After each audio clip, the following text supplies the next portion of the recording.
6h30, 9h, la matinale.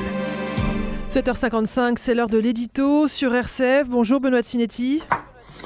Bonjour Stéphanie. Alors vous aussi, vous avez suivi avec attention le voyage d'Emmanuel Macron en Israël. Eh oui, connaissez-vous le point commun entre la basilique Sainte-Anne, le tombeau des patriarches, l'église du Pater Noster et l'abbaye Sainte-Marie d'Abou-Gosh? Elles sont donc territoire français en terre israélienne.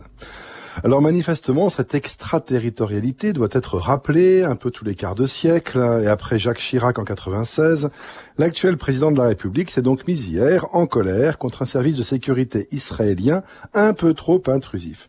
C'est la France ici, s'est-il écrié, pour signaler aux policiers locaux qu'ils ne pouvaient pénétrer autour de la basilique sans accord préalable. Alors bien sûr, comme toujours, certains dénonceront une forme de théâtralité, d'autres y verront un coup de sang de bonne aloi. Moi, je voudrais simplement m'arrêter sur ces 4 mots. C'est la France ici. Et saisir l'occasion pour poser cette question humblement, doucement. Mais qu'est-ce que c'est que la France, au fait ? Il faudrait bien plus qu'une chronique pour développer, mais je risque l'amorce d'une réponse. La France, c'est un message forgé par les siècles où se mêlent la grandeur et une pointe d'arrogance, la générosité et un zeste de narcissisme, l'impétuosité et un soupçon de maladresse. C'est une voix qui porte au monde le principe qu'il est préférable d'oser agir que de trop réfléchir, au risque de se tromper et d'en payer le prix.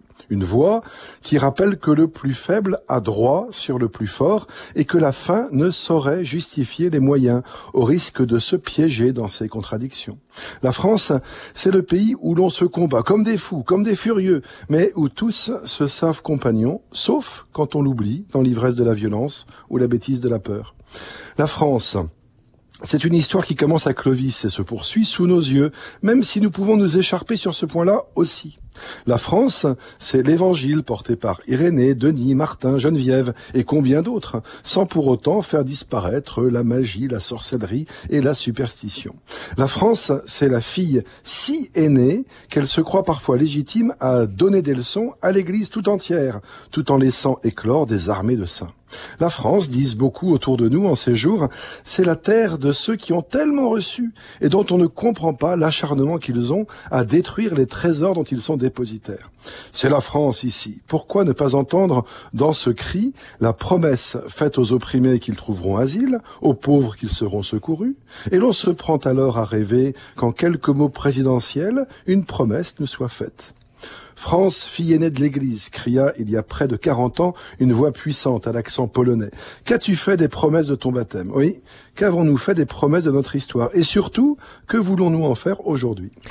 Merci beaucoup, c'était l'édito de Benoît de Sinetti.